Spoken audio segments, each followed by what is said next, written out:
Then moving on to 1C, that's tied to 1B only a sense. And 1B could pass in Jeffco, which is authorized sales and manufacture.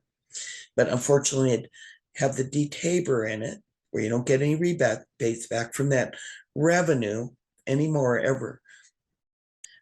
Issue 1C is authorizing sales tax. What this one is doing is tying to 1B. And again, 1B could just pass by itself. So you've got authorizing manufacturing sales, and then issue 1C, which is tying in the sales tax. It'll start at 3%, but allows up to 6% without them having to come back to you. In this same one, you're removing the TABR limits. So if anything, it's going to definitely encourage them to jump right to that 6% as soon as they can, right? They won't tell you 3 now, but it'll jump to 6. You're removing the limits on all of that TABR rebate also forever and permanently. So in both of those actions, again, they could come back, they could say authorize manufacturing sales, but don't do it permanently DTABR. And with the sales tax, set it at 3%, say come back to the voters. But I don't believe in sales tax. I think sales taxes are regressive in a general theme, no matter what. And then come back and say all of these actions, if anything, would have either no DTABR at all, meaning all that revenue could still come back with rebates, or at very minimum, they got to have the 4-year, which is expressed in TABR. And if they don't have that 4-year sunset on keeping those revenues, then it's really just a violation of the Taxpayers' Bill of Rights. So for both of those, there's an option. Both of them, I think I've laid out a reason where no is a good, reasonable answer at this point in time.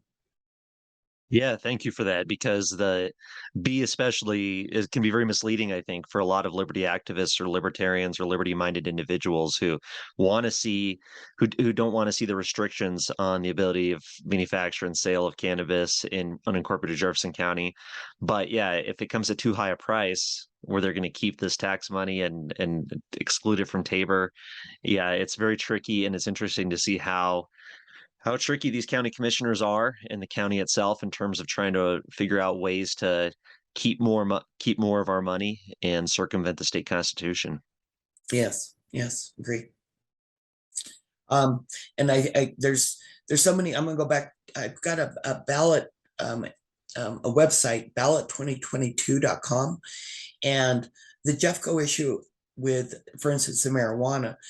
There's other counties and municipalities that are doing very similar things through the state. And if somebody goes to ballot2022.com and goes to the TABR notice and local list, sorry, I was just referencing what I've got it titled on the website, they'll see different marijuana measures similar to this. There's different ones with lodging taxes. That's another tax that slides by. A lot of people are like, oh, it doesn't affect me, but what you're doing is detabering measure. Another one that's I think of real threat, and this is for another show, and I don't know if I put it on the list or not. I think I had to filter through a list of local ballot issues. Is that a common theme on this year, and we'll see more of it, is governments asking voters to take on the responsibility of telecom, cable, and internet provider. And there was a change in statute, and now the municipalities can come back and ask voters. And just think about the depth of where government controlled utilities, almost like that, would go. And I don't know if you've had anybody on the show that has spoken to that, but to me, it raises a lot of concerns, and I'm seeing it here in Lakewood because I have a lot of involvement in city politics.